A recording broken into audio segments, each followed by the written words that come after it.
जीवन संघर्षको कहानी, माया प्रेम अनि बिछोडको कहानी।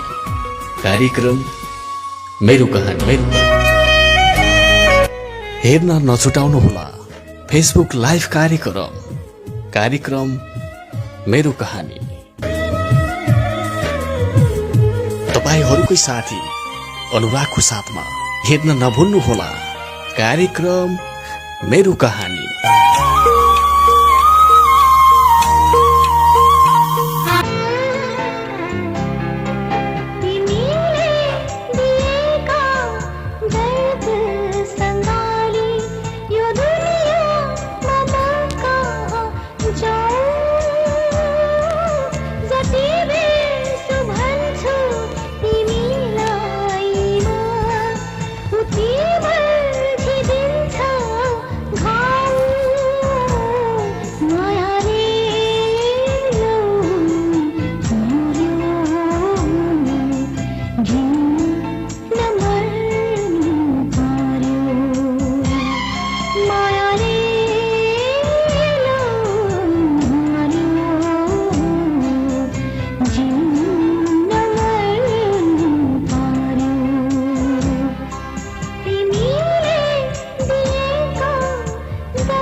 सम्पूर्ण साथीहरुमा म अनुरागको तर्फबाट सागर विश्वकर्मा ठेगाना पूर्वी चौर गाउँपालिका 5 डोटी घर भई हाल मुम्बई भारतदेखि पठाउनु भएको जीवन कहानी र साइमेना श्रेष्ठ खोटाङ जिल्ला रावबेसी गाउँपालिका घर भई हाल काठमाडौँदेखि पठाउनु भएको जीवन कहानी लिएर तपाईको माझमा सहभागिता जनाएको छु। सागर विश्वकर्माले लेख्नु भएको उहाँको कहानीलाई आवाज दिनेछु र त्यसपछि फेरि साइमना श्रेष्ठले लेख्नु भएको उहाँको जीवन कहानीलाई आवाज दिनेछु। अब सागर विश्वकर्माको कहानी यसरी सुरु हुन्छ। लेख्नु भएको छ, विगतलाई सम्झदै छु। हो, ती विगतलाई सम्झिँदा आँखाबाट आँसु झरेर सिरानी भिजेको पत्तै हुँदैन। खै कहाँबाट सुरु गरौँ अनि कसरी सुरु गरौँ मेरो जीवनको भोगाई। यति बेला म एउटा सानो टिनले छाएको झुप्रोको कोठामा छु। यताउता भत्किएको कोठाभित्र एउटा पुरानो बेडमा पल्टिएको छु। बेडबाट माथि आकाशमा हेर्दा झलमल्ल ताराहरू देख्दैछु। न त निद्रा लाग्छ न त भोक लाग्छ। एकछिन टोलाउँछु अनि फेरि आँखाबाट आँसु तप्प तप्प खस्न थाल्छ। विगत सम्झिँदा, मेरो बाल्यकाल सम्झिँदा निकै भावुक हुन्छु। म एउटा विकट ठाउँमा जन्मी हुर्किएको एउटा गाउँले ठिटो हो। न त्यहाँ कुनै नजिक सहर थियो न कुनै त्यहाँ स्कुल थियो। स्कुल पनि अलि टाढा जानु पर्थ्यो। सहर बजार झन् टाढा थियो। जब म 3 वर्षको भएँ मैले स्कुल जान सुरु गरेँ। मेरा मातापिताले अधिक दुःख कष्ट गरेर मलाई स्कुल पठाउनुहुन्थ्यो। बिस्तारै म पढ्न थालेँ अनि उमेर पनि बढ्दै गयो। बिहानै उठेर गाईबस्तुहरूको हेरचाह गर्दा गर्दै स्कुल जाने समय हुन्थ्यो अनि फेरि म खाना खाएर स्कुल जाने तयारी गर्थेँ। स्कुल 10 बजे पुगिन्थ्यो। उमेर बढेसँगै मलाई पढ्न मन लाग्दैन थियो। म एकदम धेरै चित्ती थिएँ। स्कुलमा पनि मैले धेरै झगडा गर्थेँ। कहिलेकाहीँ त शिक्षकहरूसँग पनि चर्काचर्की नै हुन्थ्यो। एक क्लासदेखि लिएर म 5 क्लाससम्म पास हुँदै गएँ। जब म 5 क्लासको परीक्षा आयो, म 5 क्लासमा फेल हुँदा धेरै रोएँ, मन धेरै दुखेर आयो। फेरि मैले स्कुल छोड्ने निर्णय गरेँ। मैले 5 क्लासमा स्कुल छोडेँ। केही महिनापछि भागेर भारततिर गएँ। जति बेला म 12 वर्षको थिएँ। भारत पुग्दा 1 महिना घुमघाम गरेँ, रमाइलो लाग्यो। ठुला ठुला गाडी, ठुला ठुला बिल्डिङ, महल, ठुला ठुला समुद्र हेर्न पाउँदा निकै खुसी भएँ। आफ्नो घरको जस्तो, आफ्नो देशको जस्तो अर्काको देश कहाँ हुन्छ र। त्यसपछि मैले काम गर्न पर्छ, यसरी हुँदैन भन्ने सोचेँ र कामको खोजीमा लागेँ। मेरो उमेर त सानै थियो, म 12 वर्ष थिएँ। उमेर सानो भन्दै कतै पनि काम पाइनँ, कसैले पनि काममा राखेन। फेरि निकै दुखी हुँदै गएँ। त्यस्तै गर्दा 2 महिना बित्यो। अनि 2 महिना बितिसक्दापछि एउटा होटेलमा काम छ भन्ने कुरा सुने। अनि म त्यहाँ हतारमा पुगेँ। काममा राख्यो मलाई अनि निकै खुसी भएँ। भाँडा माझ्ने काम गर्न सुरु गरेँ। त्यो बेला भाँडा माझ्ने काम गर्न सुरु गरेँ। उति बेला 1500 पगार दियो। उति बेला त 1500 पनि धेरै पैसा हो जस्तो लाग्थ्यो। भाँडा माझ्दा माझ्दै हातका औँला कुहिएका थिए, खुट्टाका औँला कुहिएका थिए। धेरै दुःख पाइयो परदेशमा र बेला बेला गाउँघर अनि माता पिता साथीभाइ विद्यार्थी जीवनको धेरै याद आउँथ्यो। केही काम बिग्रदा पनि साहुको धेरै गाली सुन्नु पर्थ्यो। के गर्ने, सहनै नसकिने अछुत वचन सुन्न पर्थ्यो। फेरि माता पिताले स्कुल राम्रोसँग पढ्नु है बाबु भनेको निकै याद आउँथ्यो। झन मन दुखेर आउँथ्यो। आफ्नै मतिले धेरै दुःख पाइयो भन्दै रुन्थे, कराउँथे, चिच्याउँथे। आफूले आफूलाई तिरस्कार गर्थे। करिब 6 महिना भाँडा माझे, होटेलको काम सिक्दै गए। परदेशको ठाउँमा आफ्नो आफन्त भन्ने कोही थिएनन्। नजिक धेरै टाढा। परदेशको ठाउँमा आफन्त भन्ने कोही थिएन। नजिक धेरै टाढा थिए आफन्तहरू पनि। उति बेला मैले पढाइलाई बुझ्न सकिनँ।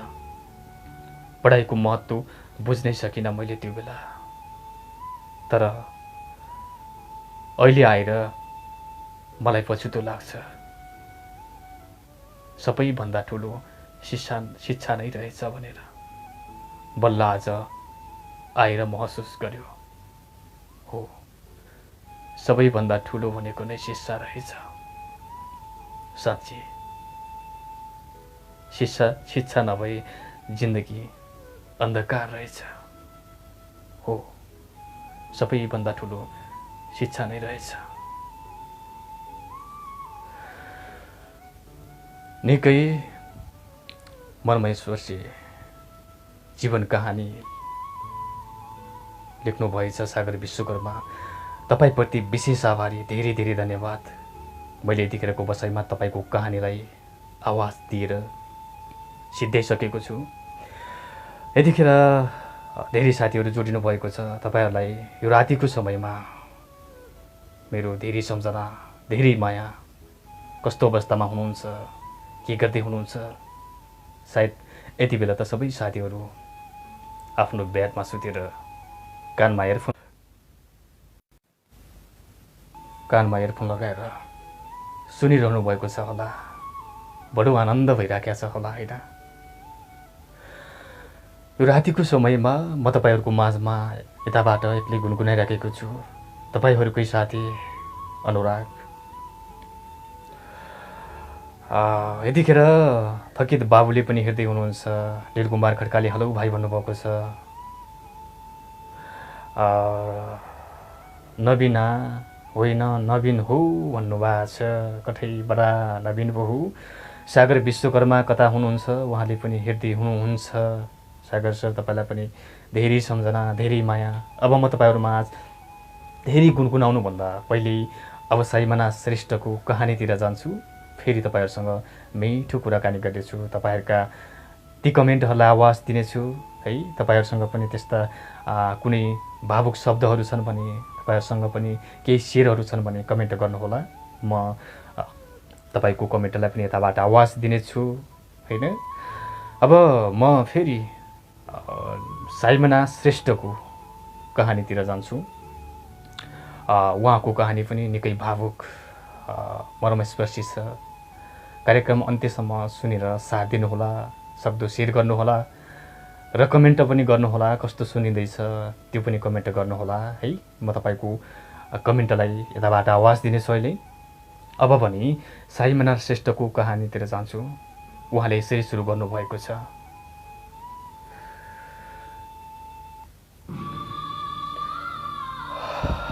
खै कसरी सुरु गरौँ जिन्दगीका भोगाइहरू। छोरी भएर यो धरतीमा जन्म लिए, सारा बोझ सहन सक्ने सामर्थ्य लिएर। तर सधैँ जीवन सोचे जस्तो नहुने छोरी हुँ।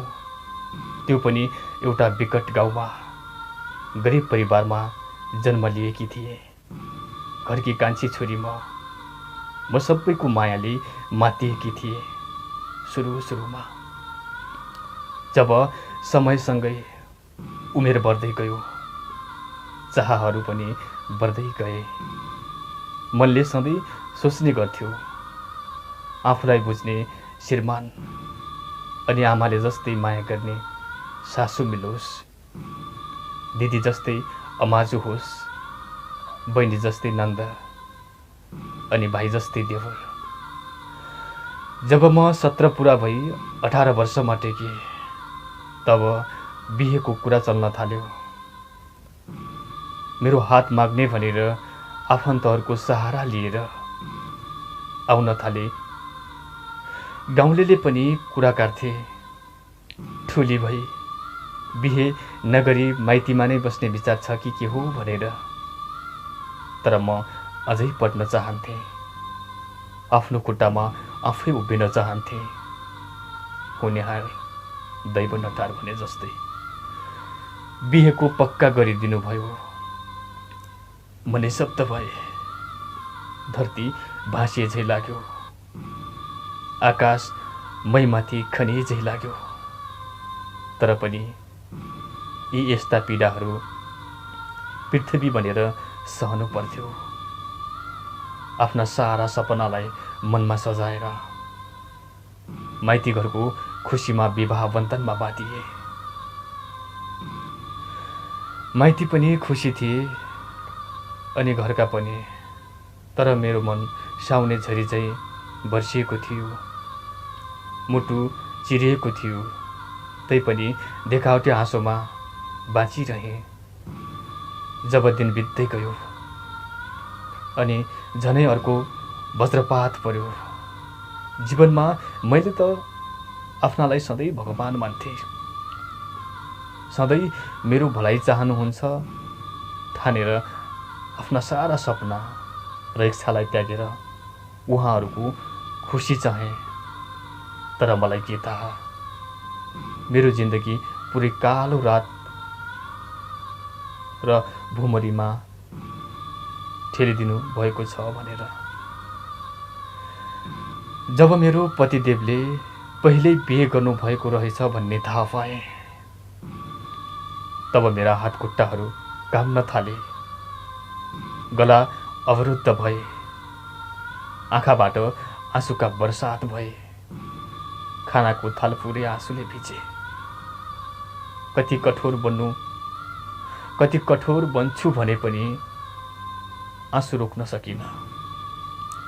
धेरै समयपछि आफूले आफूलाई सम्झाएँ, सायद यसैलाई भन्छ छोरीको कर्म।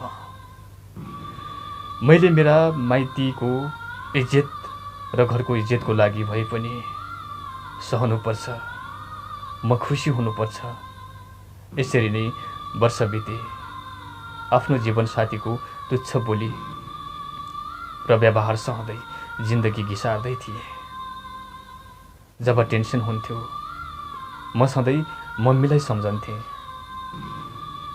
एक दिन फोन नगर्दा पीडाले रुने मम्मी, मेरी मम्मी अलिकति पनि मेरो मधुरो आवाज सुन्यो भने रुनुहुन्थ्यो र भन्नुहुन्थ्यो, सन्चो छैन? ज्यानलाई त सन्चै छ आमा, तर मन अब कहिल्यै सन्चो हुँदैन।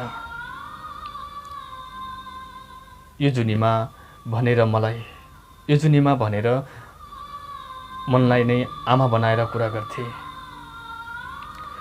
जब दिनहरू बित्दै गए, श्रीमानले लगाउने घृणित आरोपहरू पनि दिन प्रतिदिन बढ्दै गए। लाख पटक सम्झाए पनि, आफ्नो बुद्धिले भ्याएसम्म सम्झाउँदा पनि मेरो केही सिप लागेन। सिन्दुर र पोतेले गाँसिएको यो सम्बन्ध सधैँ विश्वासमा अडेको हुन्छ। जब विश्वास नै नभए सम्बन्धमा बन्नुको कुनै औचित्य नरहेपछि अन्त्यमा छुट्टिने कुरा गरे। यस्तो सवालमा पनि जवाब आउँथ्यो, जेसुकै गर। अन्ततः मैले छुट्टिने नै निर्णय गरेँ। यतिका चोट सहेर जिन्दगीमा मृत्युको मुखमा पुर्याएर साथ रहँदा पनि खुसी नहुने श्रीमानको लागि त्यो मृत्युले बोलाइरहेको ज्यान उसको नाउँमा राखेर उसलाई तनाव दिन चाहन्थे।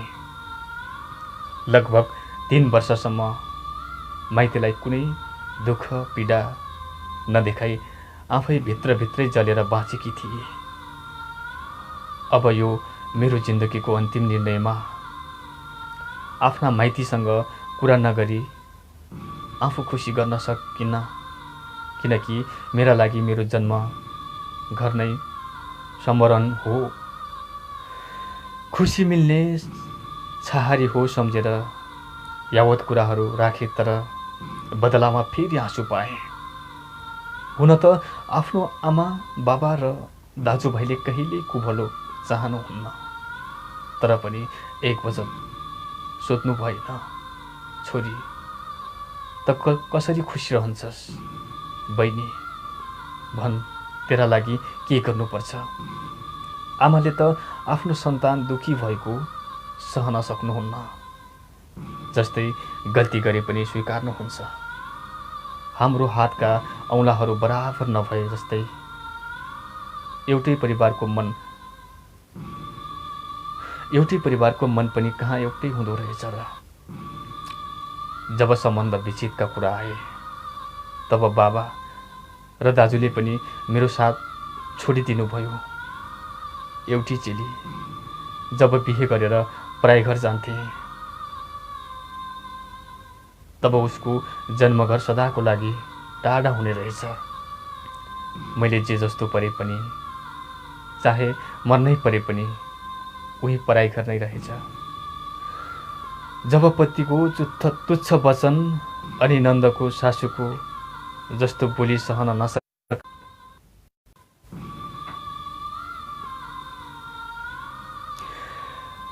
सहन स्थितिमा पुगेर, छोडपत्रको कुरामा पुगेर माइतीसँग सल्लाह गर्दा, जे गर्नु छ त्यही घरमा गएर गर, अनि जहाँ जानु छ त्यही घरबाट जा भन्दा र यस्तो गर्ने हो भने यो घर कहिल्यै फर्केर नआए हुन्छ, जसबाट मैले साथ, माया, सपोर्ट र हौसला पाउँछु भन्ने आशा थियो। त्यहाँबाट यस्तो जवाफ आउँदा सबै शून्य लाग्यो। मरुभूमिको माछी जस्तै भए, दिनरात एकै भए, बगरमा फालिएको फोहोर जस्तै भए। थोरै बाँकी रहेको खुसी अनि साहस पनि सकिए, जिउँदै मरेतुल्य भए। तर पनि यो मनलाई कठोर बनाए। मैले आफ्नै लागि जिउनु छ र आफ्नै लागि केही गर्नु छ भन्ने उद्देश्य बोकेर कोरोनाले महामारी फैलाएको समयमा आफ्नो ज्यान बाजी थापेर आज पीडा अनि रोगसँग लड्दै जिउने प्रयास गर्दैछु यो बिरानो सहरमा, जहाँ मानवता छैन, जहाँ स्वार्थै स्वार्थ लुकेको यो पापी सहर काठमाडौँमा हो, जहाँ स्वार्थै स्वार्थ लुकेको यो पापी सहर काठमाडौँमा। निकै भावुक, निकै मर्मस्पर्शी कहानी सैमना श्रेष्ठको मैले आवाज दिइसकेको छु। पक्कै पनि उहाँको यी शब्दहरूले सबैको मन छुएको छ होला, मेरो पनि मन नै छुएको छ। छोरी मान्छे कति धेरै दुःख, कति धेरै कष्ट अनि कति धेरै सङ्घर्ष गर्नुपर्छ हैन, जो कि आफ्नो घर परिवार सब थोक त्यागेर पराई घरमा जान्छन्।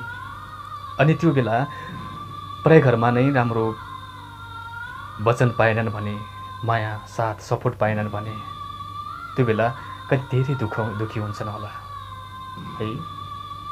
उहाँले आफ्नो जिन्दगीमा भोग्नुभएका यस्तै कुराहरू उल्लेख गर्नुभएको थियो। तपाईप्रति धेरै धेरै आभार प्रकट गर्छु। यो अवस्थामा म बोलिराखेको छु तपाईहरुकै साथी अनुराग। रात पनि धेरै छिप्पिसकेको छ होला हैन। तपाईहरुलाई त सुन्दा सुन्दा निद्राले पनि च्यापिसकेको छ होला है। म पनि अब तपाईको साथी अनुराग तपाईहरुबाट छुट्टिने अनुमति चाहन्छु।